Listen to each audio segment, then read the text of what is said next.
Buenas tardes, hermanos, el Señor los bendiga. Quería pedirles para que vayamos a la Escritura, a la primera carta del apóstol Pablo a los Corintios, capítulo 16, versículo 3. Estamos viendo un solo versículo. Hemos iniciado una serie que trata acerca de la masculinidad bíblica. Esta mañana, antes de venir para la iglesia, estuve conversando con el anciano allá de la iglesia en los Estados Unidos. Y bueno, entre las conversaciones le pregunté, ¿no?, cuáles estaban siendo sus actividades. Y hablamos un poco acerca del problema que había en muchos hogares, inclusive hogares cristianos, ¿no? Y también en la sociedad, como nosotros estamos viendo acá. Y le dije qué libros eran los que él estaba leyendo. Me habló un libro de los puritanos, pero me habló de otro libro que pues no lo tengo, que trata acerca de la masculinidad bíblica, me dijo. Y que ese libro lo estaban estudiando un grupo de hermanos allá. Yo le decía, en la iglesia estamos también, el domingo anterior, comencé una serie acerca de la masculinidad bíblica, porque pues yo también veo que esta tendencia que nosotros vemos en la cultura es una tendencia de las tinieblas, pues prácticamente quiere destruir la familia, los principios de la familia, porque sabe que si la familia es destruida, Satanás sabe eso, se destruye la sociedad. Se destruye la sociedad. Entonces, miren, no hay coincidencias, dice la palabra del Señor, dice que no hay coincidencias, y esa misma carga que tenía el anciano allá, pues también el Señor la ha puesto aquí en Lima, Perú. 1 Corintios 16, 13, dice en la versión, voy a leer otra vez las 4 versiones que yo les había compartido el domingo pasado. Reina Valera 60 dice, velad, estad firmes en la fe, portaos varonilmente y esforzaos.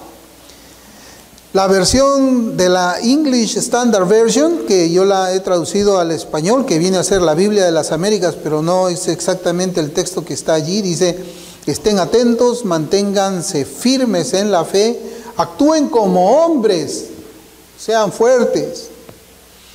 La versión King James, que también la he traducido al español, dice, velad, estad firmes en la fe, sed como hombres, sed fuertes. Y la Biblia de las Américas dice, la Biblia latinoamericana dice, estén alerta, manténganse firmes en la fe, sean hombres, sean fuertes. Entonces, definitivamente que este versículo pues va dirigido para los varones que estamos casados, pero también para los varones que nos estamos preparando para el matrimonio. También sirven para las esposas, porque pueden reconocer aquí qué cosa es lo que la Escritura enseña acerca de de la masculinidad bíblica, qué significa ser un hombre. También para las hermanas solteras, porque ellas deben de encontrar en el esposo estas características que la palabra de Dios enseña cuando vayan a escoger a un esposo. Pues aquí están los principios de las Escrituras. Bien, el domingo pasado, pues como yo les dije, estuvimos meditando acerca de la masculinidad desde una perspectiva bíblica. Hoy día vamos a llamar a nuestra meditación masculinidad bíblica el líder en el hogar. Vamos a ver el liderazgo del hombre, ¿no? Es algo que nosotros reconocemos de que el feminismo pues quiere derribar, no quiere poner el líder en la casa en la figura del esposo, sino en el mejor de los casos, yo digo en el mejor de los casos, los dos son líderes. El esposo es el líder y la mujer también es el líder, ¿no? Y en el peor de los casos, pues el hombre no sirve para nada, el hombre no es un líder. La mujer es la que tiene que estar ahora en el poder hegemónico, como se le llama, ¿no? Y este tema es importante porque vemos pues la forma en que la impiedad feminista avanza en la sociedad proclamando la independencia de la mujer como si el hombre no sirviese para nada. Hermanos, esto de aquí también, esta corrupción de pensamiento, esta ideología, ha alcanzado la Convención Bautista del Sur. El anterior presidente J.D. Greer y el actual Ed Litton, ellos son complementaristas, se puede llamar así. Hay dos posiciones, la egalitaria y la complementaria, ellos son egalitarias, es decir, la mujer y el varón tienen el mismo rol en el hogar, en la iglesia y en todos los sitios. Y esto es muy peligroso porque nos damos cuenta de que el liberalismo prácticamente ha tomado el liderazgo de la Convención Bautista del Sur, que es la denominación más grande de los Estados Unidos. Hay unos cambios tremendos ahí, y eso es el producto de qué cosa, de la levadura feminista, la levadura liberal, que está trayendo pues como consecuencia de que aún existan nuevas interpretaciones para empoderar, esa es la palabra, a la mujer. Esa es la realidad. Y nosotros, ¿qué debemos ser? Debemos ser luz en medio de estas tinieblas. ¿Y por qué? Como yo había dicho la semana pasada, por familias fuertes, familias estables, hijos siguiendo el ejemplo piadoso que ven en sus padres, y para que repitan nuestro pensamiento y actuar bíblico cuando ellos formen sus propias familias. Una de las cosas que también me comentaba el anciano esta mañana es de que debido a estos cambios que incluye este movimiento feminista, entre otras cosas más dentro de la iglesia y muy preponderantemente en la sociedad norteamericana, y acá también, es que el otro anciano estaba reuniéndose con sus hijos precisamente para enseñarles el contraste de todo lo que se está enseñando en la sociedad y en algunas iglesias contra la Escritura. Es algo, hermanos, tremendo lo que están haciendo allá. Ven que todas estas ideologías están llegando al corazón de las personas, a la mente de los hombres, las mujeres, y lo que está ocurriendo es de que existe una desestabilidad en los hogares allá, ¿no? Es algo que es tremendo. Un varón en el hogar es una bendición para la familia. Eso es lo que nosotros habíamos dicho. Dijimos también que las estadísticas, pues, demuestran que los hogares donde existe la ausencia de la figura paterna, las cosas se vuelven cada vez más inmorales. Existen embarazos en la juventud, deserción estudiantil, pandillas, consumo de drogas, etc. Les había mencionado también esa película que se llamaba Reto de Valientes, que no sé si es que lo habrían visto ustedes alguna vez. Es una película muy interesante. No toca todo, pero sí está tocando estas partes. Y ellos precisamente atribuyen muchas de las desgracias por las cuales atraviesan los jóvenes a la ausencia de la figura paterna en el hogar. Y ellos pues hacen un compromiso en la iglesia y levantan un acta, traen muchos pasajes de las Escrituras, precisamente para enseñar el liderazgo importante que tiene un padre dentro del hogar. Entonces, cuando no existe pues una figura paterna, hay demasiada inmoralidad en un hogar. Pero un varón en un hogar, según los estándares bíblicos, es una bendición para toda la familia. Porque Él provee, es lo que vamos a ver el próximo domingo, qué cosa es lo que provee el papá, el varón, en la cabeza de familia, en la casa. No provee solamente el dinero necesario para el sostenimiento del hogar, no. También debe proveer seguridad, liderazgo, amor, estabilidad emocional y otras bendiciones más. ¿Qué es un hombre, pues? Esa es la pregunta que nosotros nos habíamos estado haciendo. ¿Qué es un hombre? ¿Qué es un hombre?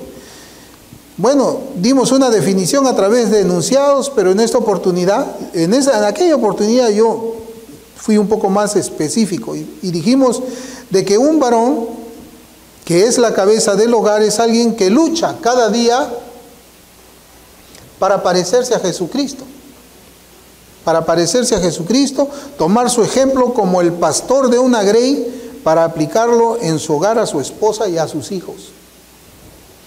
Y esto implica pues tener la mente de Cristo orientada al oficio de cabeza de hogar. Y le llamamos un oficio porque es un ministerio. Un padre dentro del hogar es un pastor. Es un pastor dentro de su hogar. Bien, ser cabeza de familia entonces significa ser el líder de la familia. El líder. ¿Qué significa ser el líder de la familia? En Proverbios capítulo 29,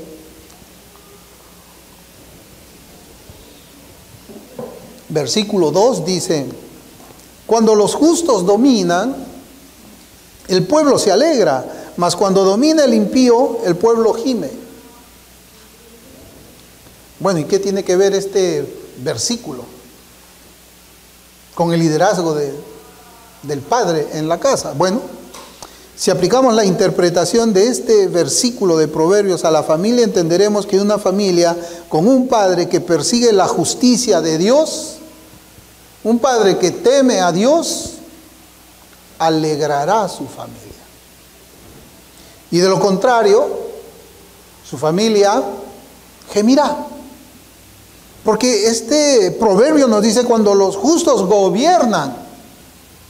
Cuando los justos gobiernan. O sea, cuando el padre de familia está gobernando en su casa, siguiendo las instrucciones, los mandamientos dados por el Señor en su palabra, esa familia va a ser una familia feliz. Una familia feliz. Y por el contrario, cuando el gobierno de la casa se hace siguiendo los principios de este mundo, siguiendo los principios de las ideologías, esa casa gemirá. Gemirán sus hijos, no solamente sus hijos, sino posiblemente también los hijos de sus hijos. Ese es el concepto primario que nosotros encontramos en la Escritura, que nos habla acerca del liderazgo, aquella persona que está gobernando, como ciertamente gobierna el Padre. Pero el mundo tiene una idea muy diferente al de la Biblia en cuanto a la preparación de un líder. Estamos hablando del liderazgo del padre de familia. Y evidentemente que para ser líder primero tenemos que imitar a Cristo. Cristo es nuestra escuela para ser buenos padres. Cristo es nuestra escuela para ser buenos esposos también. Es Cristo. Acuérdense, ¿quién es la esposa de Cristo? La iglesia. Y tenemos que ver en la Escritura cómo es el corazón de Cristo para con su iglesia. Y nosotros somos hijos de Dios y tenemos que imitar el ejemplo del Padre para aplicarlo también a nuestros hijos. Entonces, la escuela de liderazgo, si es que le llamamos así, desde una perspectiva bíblica, está basado en la palabra de Dios y en los medios de gracia. Meditación en la Escritura, orar, ¿no? Y cumplir con todos nuestros deberes espirituales. En cambio, el mundo, como yo les digo, tiene una idea completamente distinta a cómo es que se forma un líder, distinta a lo que la Biblia enseña. En el ámbito secular hay un enfoque muy fuerte en las capacidades intelectuales, muy fuerte. La preparación académica, ¿dónde estudió usted? ¿Pertenecía al tercio superior, al quinto superior? ¿Cuáles son sus notas? ¿Cómo fue su graduación?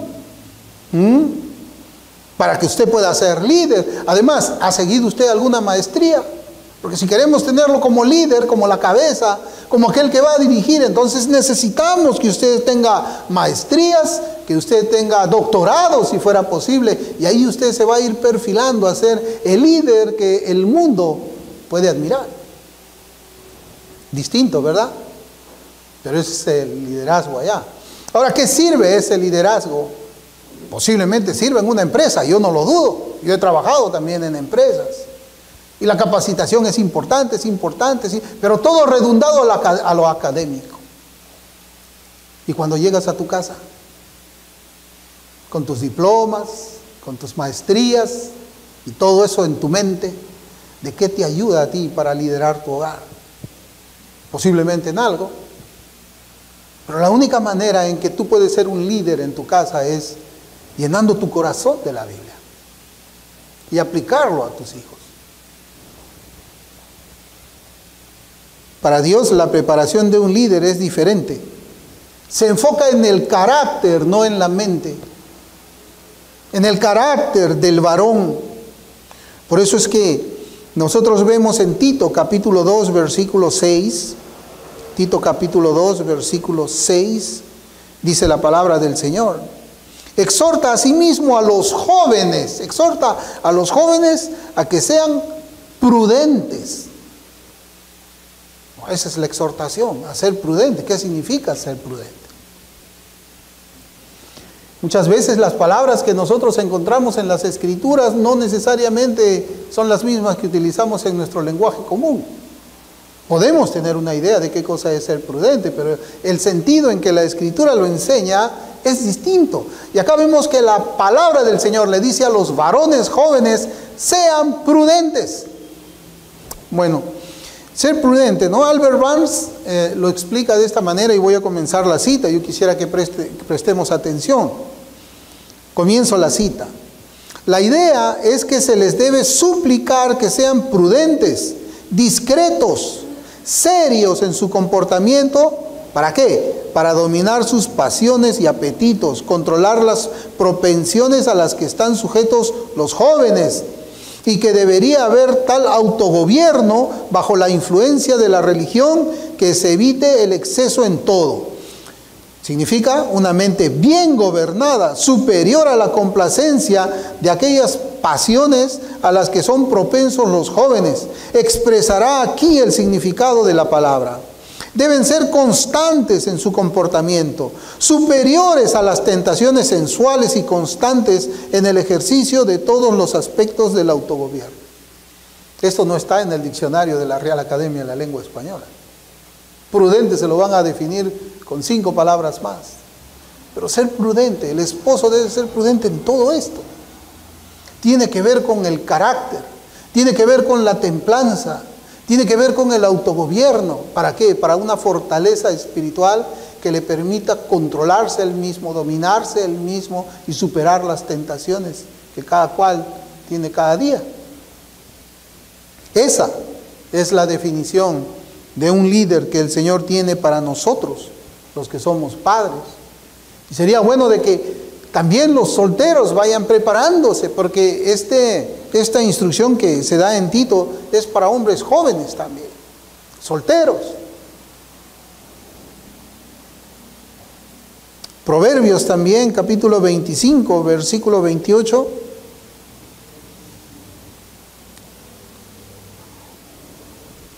Y que precisamente, hermanos, podemos ver este versículo como el complemento de Tito 2:6, Proverbios 25, 28, lo podemos ver como un complemento. Yo voy a leerles de la traducción de la Biblia de las Américas, porque tiene una mejor traducción, más comprensiva para nosotros. Dice: como ciudad invadida y sin murallas, es el hombre que no domina su espíritu. Como ciudad invadida y sin murallas es el hombre que no domina su espíritu. O sea, destrozado. Ruinas, ¿no? Usted se ha imaginado alguna vez, habrá visto, bueno, si no hemos podido ver en el tiempo bíblico cómo es que los ejércitos entraban, derribaban las murallas y destruían todo. Quizás hemos podido ver en la Segunda Guerra Mundial, que era lo que pasaba. Destrucción total. Bueno, destrucción total es el hombre que no domina su espíritu. Causa destrucción. Y si un padre de familia no puede dominar su espíritu, va a destruir su familia. Va a destruirla. Por eso es importante esas cualidades espirituales en el liderazgo. ¿Por qué? Porque de acuerdo a este proverbio, hermanos, antes de gobernar sobre la familia, el hombre de Dios debe gobernarse a sí mismo primero. Tenemos que aprender a dominarnos nosotros, a gobernarnos nosotros, para aprender a gobernar. Y en el ejército es igual, hermanos. Ustedes saben de que yo serví a mi país cuando era muchacho, cuando yo tenía 20 años. Y primero tenías que ser soldado para aprender a mandar, a comandar. Primero tenías que aprender a obedecer para poder mandar a la tropa. Y ese es el mismo concepto que tenemos acá. Tenemos que aprender a gobernarnos nosotros mismos. Y eso implica, hermanos, una reconstrucción de nuestros hábitos espirituales todos los días. Tenemos que tomar hábitos buenos para nosotros, desechando todo lo que sean hábitos malos, hábitos que puedan traer estorbo en nuestra vida espiritual. ¿Y por qué? ¿Por qué es que tiene que ser así? Porque la posición de liderazgo en que Dios nos pone no es para enseñorearnos. Por eso es que existe una similitud en el pastorado en una iglesia y el pastorado del padre de familia en una casa. El padre de familia no está allí para gobernar como un señor y enseñorearse de la esposa, enseñorearse de los hijos, no, sino para servir a su familia, servirla.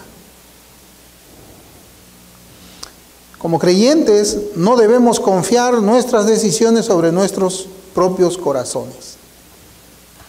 Ellos nos pueden engañar, nos pueden engañar. Nosotros estamos expuestos a Hollywood, estamos expuestos a conversaciones con otros compañeros de trabajo, compañeros de estudio también, y escuchamos diferentes perspectivas. Yo una vez también les había comentado a ustedes de que pues cuando nos estábamos preparando para la venida de Grecia, cuando Grecia estaba en camino en el vientre de mi esposa, pues lo que yo compraba eran los libros,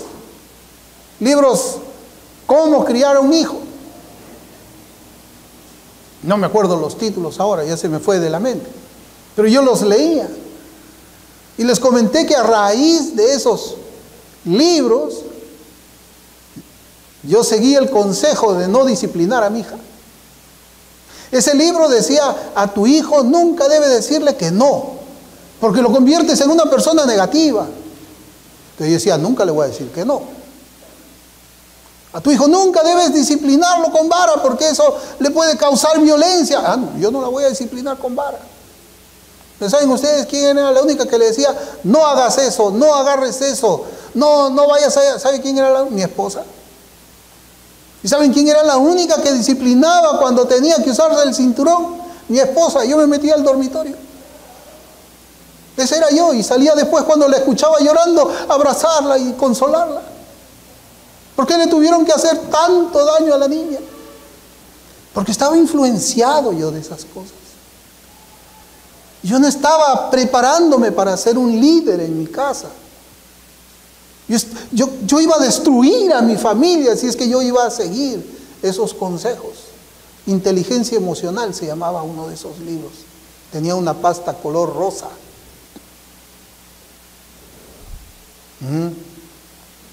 Hermanos, como creyentes no debemos confiar en nuestros corazones, en nuestras decisiones, porque ellos nos pueden engañar. Nuestras decisiones estarán basadas en la palabra profética más segura, la Biblia. La Biblia.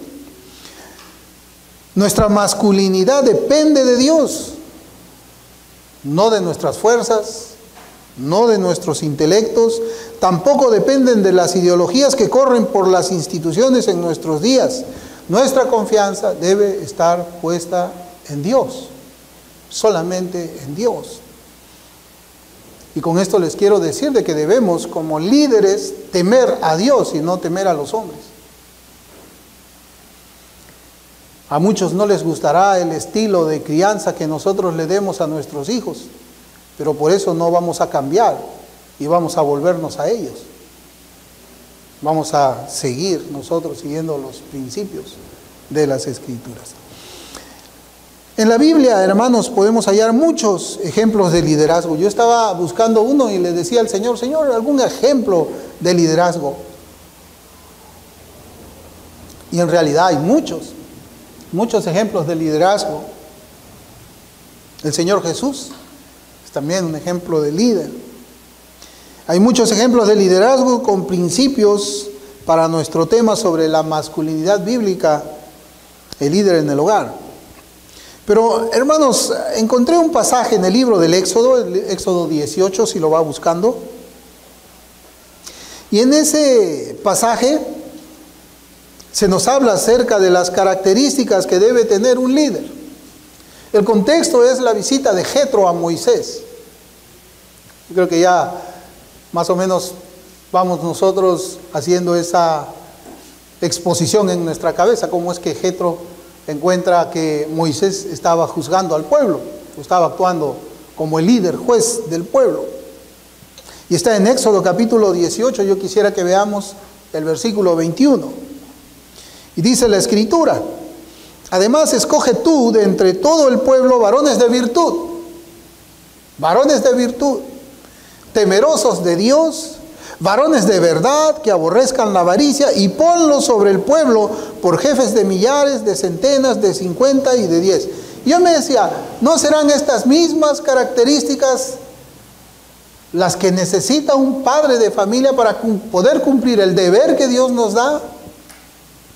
Pero mire cómo dice el versículo 23, más adelante. Dice, si esto hicieres, o sea, si pones a estos hombres con este encargo, y Dios te lo mandare, tú podrás sostenerte, y también todo este pueblo irá en paz a su lugar.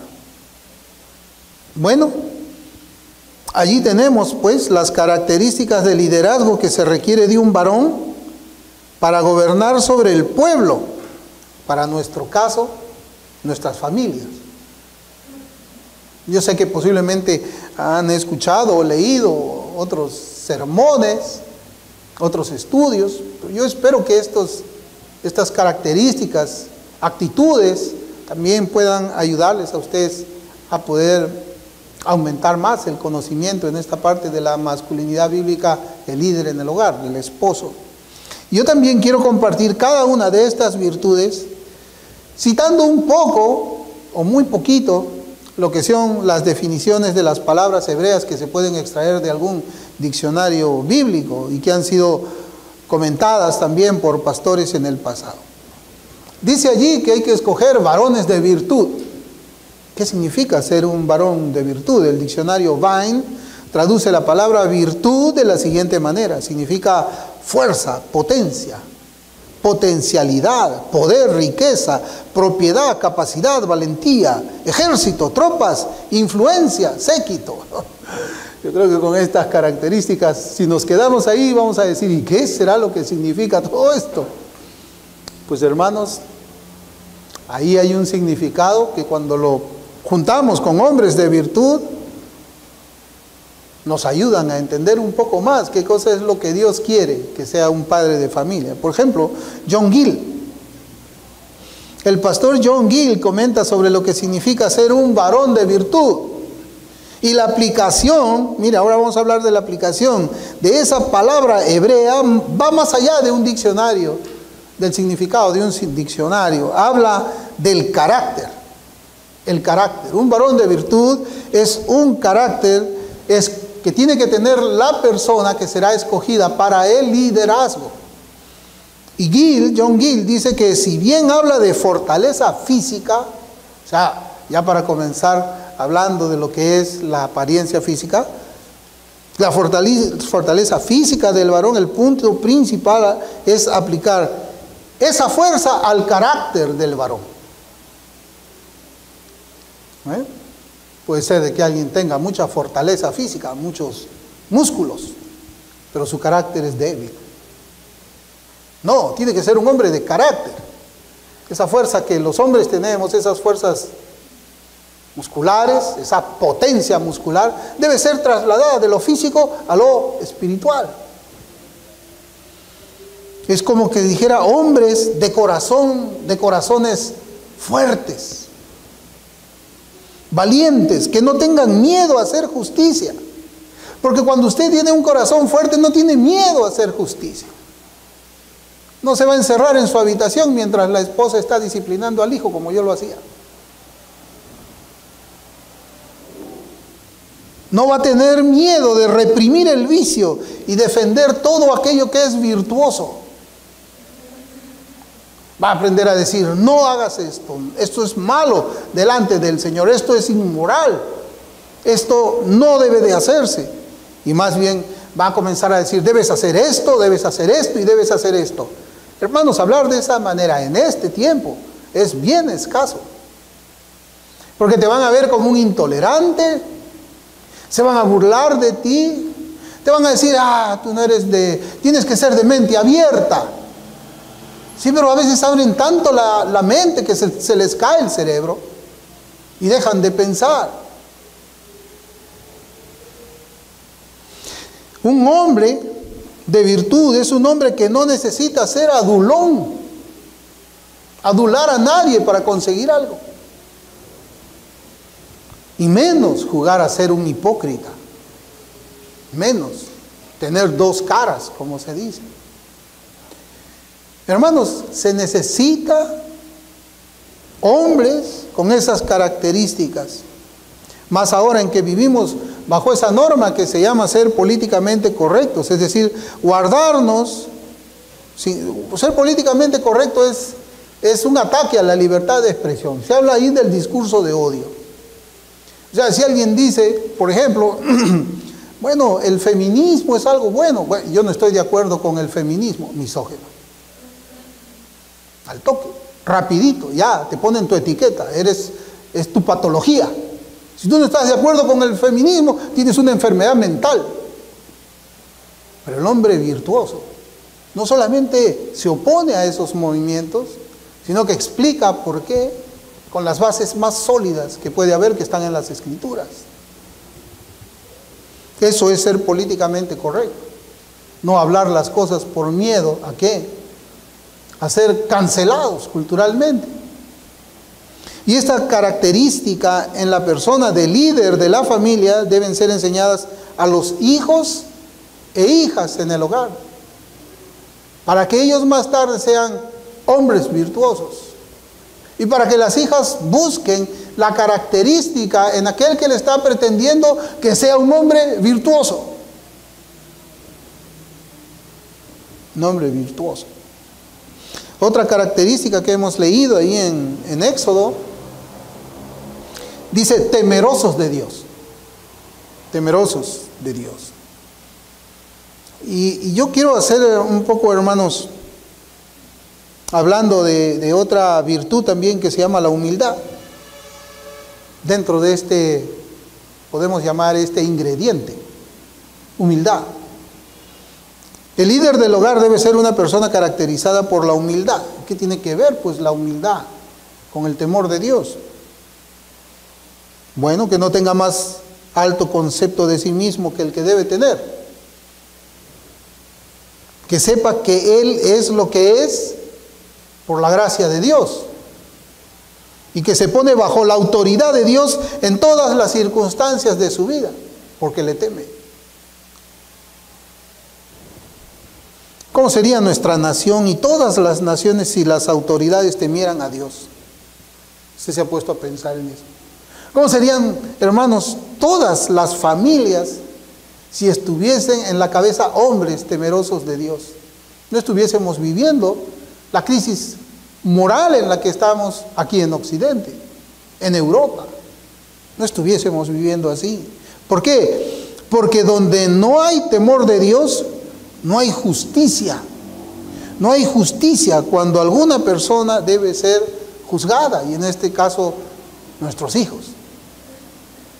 A veces se le puede tener más miedo al hijo que a Dios. No lo disciplino porque se me puede ir de la casa.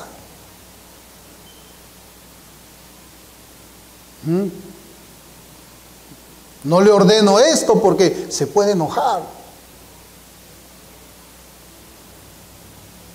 Más temor al niño, al joven, que a Dios. Y lo peor es de que a veces el niño ya tiene 30 años y no se le puede decir nada, porque el papá tiene miedo que se vaya de la casa. Pues que se vaya. ¿No? Proverbios 12:28 dice, en el camino de la justicia está la vida, y en sus caminos no hay muerte. Proverbios 31:9 dice, abre tu boca, juzga con justicia y defiende la causa del pobre y del menesteroso. No puede haber justicia donde no hay temor de Dios. Y si nosotros queremos vivir vidas justas en nuestras casas, rectas, en el camino de la verdad, la cabeza debe tener temor de Dios. Otro requisito que estábamos viendo ahí, otra característica en Éxodo.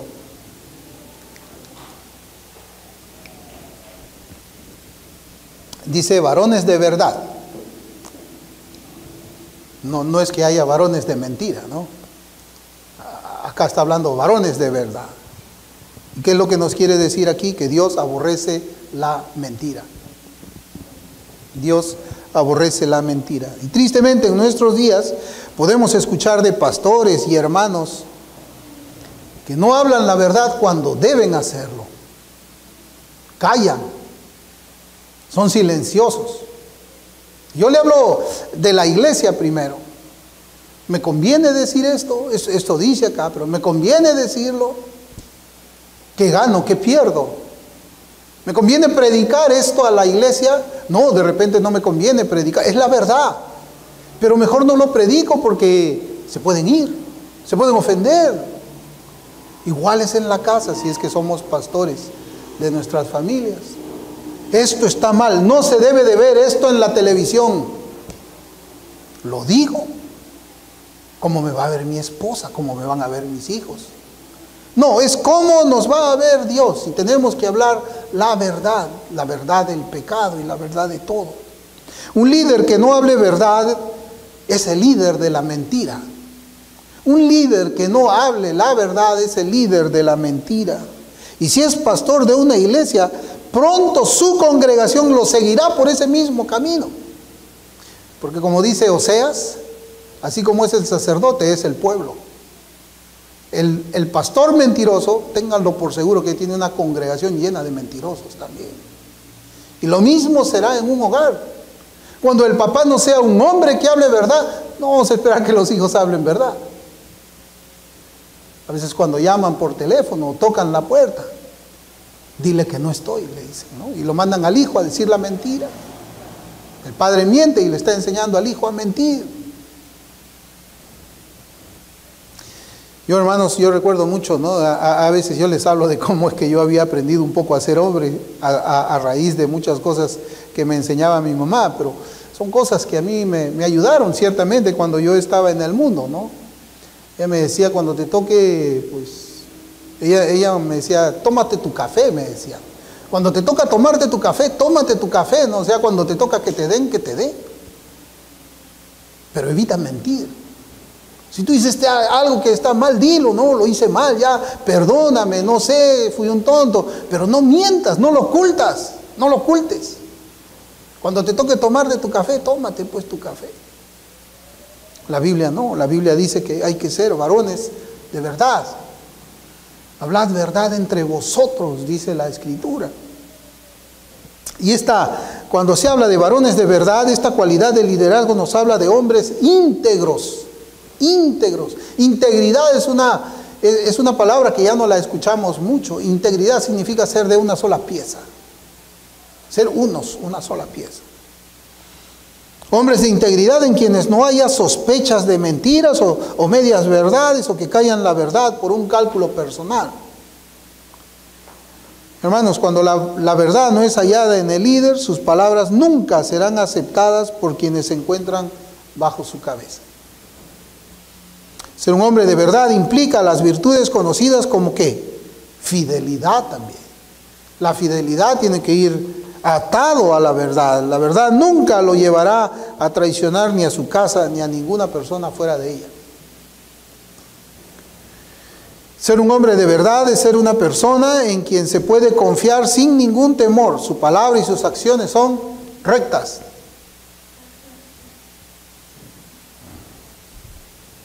Otra virtud también dice que aborrezca la avaricia.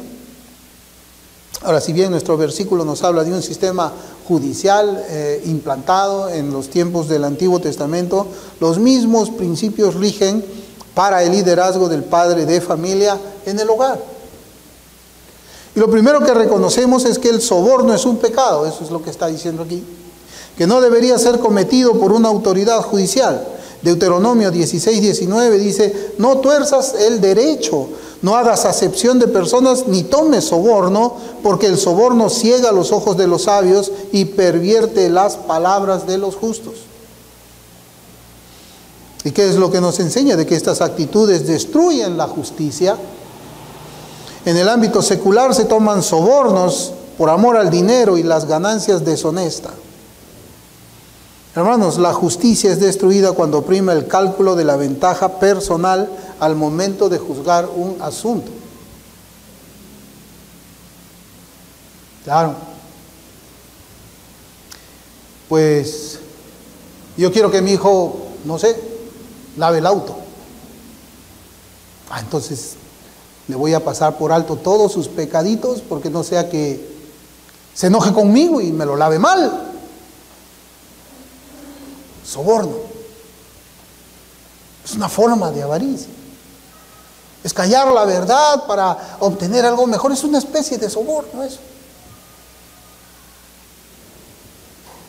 Una aplicación para el caso de nosotros como cabezas del hogar es no liderar por ser agradables sobre quienes lideramos.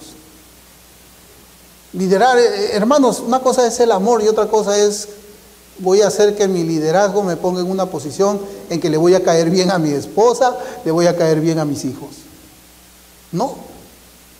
A veces las decisiones que toma un padre de familia de repente no le caen bien a los hijos. Y comience por los más chiquitos. A veces nosotros, por ejemplo, nos compramos unos piqueitos, ¿no? Generalmente ahí está Caleb y Caleb quiere comerse toda la bolsa. No puedes comerte toda la bolsa. ¿Pero por qué? No puedes comerte toda la bolsa. Tú no entiendes por qué ahora. Te va a hacer mal. No, yo lo como. No y no. Y se toma la decisión y el niño se queda con la jeta estirada. No lo entiende. Pero yo no voy a ser un padre complaciente. Para que no se enoje conmigo, para que me siga queriendo, me siga dando besitos, pues le voy a complacer en esto que le va a hacer daño. A veces a él le digo, ya cuando tú tengas tus propios hijos vas a decirles igual a ellos. No estamos ahí para ser agradables a las esposas. No, a los hijos tampoco. Agradarlas sí, pero hermanos, no quiero que me entiendan de que tenemos que ser así como secos. No, una familia de amor. Pero hay cosas que a veces no se pueden tener. La esposa puede decir, ay, me gustaría una cocina nueva, he visto por ahí una que está en oferta, y el esposo mira el presupuesto y le va a tener que decir, no podemos. Se puede poner triste la esposa, pero él tiene que decirlo. ¿Cuántas irresponsabilidades nosotros encontramos ahora? Sí, agarra la tarjeta de crédito, cómpratela. Y después la familia se ahoga. El liderazgo es así. Es cuando yo les digo, no estamos ahí para hacer monedita de 20, como dicen los mexicanos, creo, monedita de 20. Y que todos estén contentos con nosotros, no. Muchas decisiones que nosotros vamos a tomar, no va a caer bien a la familia, pero tenemos que hacerlo. Tenemos que dejar de lado los intereses personales para promover ¿qué cosa? Promover el bienestar y la seguridad de quienes están bajo nuestro cuidado. Y para eso muchas veces nosotros vamos a tener que actuar de esa forma. Amorosamente, pero no va a gustar. Finalmente, hermanos, por razones de tiempo, porque hay muchas cualidades más que podemos encontrar en el padre de familia como líder. Está en Génesis 30:30, si lo abre.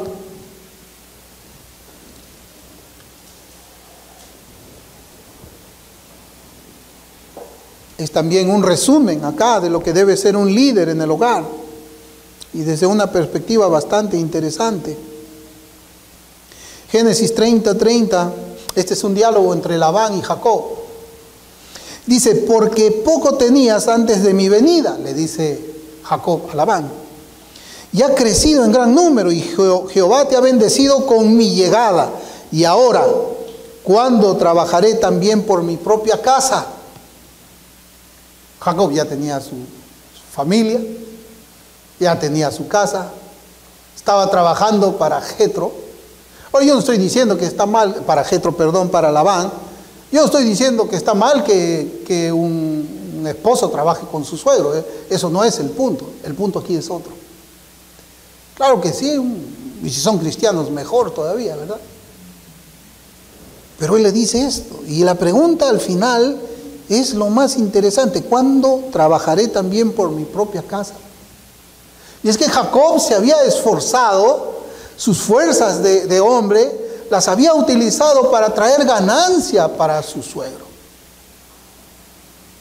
Sus fuerzas, su inteligencia, sus talentos, sus dones, los había utilizado una gran parte de su vida para enriquecer, para que se enriquezca su suegro. Pero ¿y su casa? De repente usted le ha dicho a su sobrino, estoy orgulloso de ti. ¿Cuándo le has dicho eso a tu hijo? De repente dices, mi cuñada se esmera mucho en arreglar. ¿Cuándo? En arreglar su casa. ¿Cuándo le has dicho eso a tu casa? A tu esposa en tu casa. ¿Cuántas veces? ¿Cuántas veces de repente te has preocupado más por el bienestar de la familia de tu hermano que en tu propia familia? Dándoles sentimientos de amor para ellos, proveyendo lo material para ellos. Pero ¿y cuándo para tu casa? ¿Cuándo? Esa es la pregunta para el varón. ¿Cuándo trabajaré? Me esforzaré sentimentalmente, físicamente, emocionalmente, para darle a mi mujer y a los hijos el lugar que ellos deben de tener en mi corazón, en mi vida. Trabajar por nuestra casa. Esa es la cualidad de un líder. Trabajar por nuestra casa, nuestra propia casa, dándoles nuestro esfuerzo. A veces no tenemos tiempo para nuestros hijos, pero tenemos tiempo para hijos ajenos. No, dándole nuestro tiempo, el mayor tiempo, el principal tiempo para ellos. Nuestro amor, nuestro cuidado. Antes que darle todo esto a quienes están fuera de nuestro hogar. Esa es la cualidad de un líder. Esa es. Ahora, yo no estoy diciendo que no deberíamos ser misericordiosos, no deberíamos ser buenos, no deberíamos ser dadivosos también con un familiar que posiblemente esté en problemas.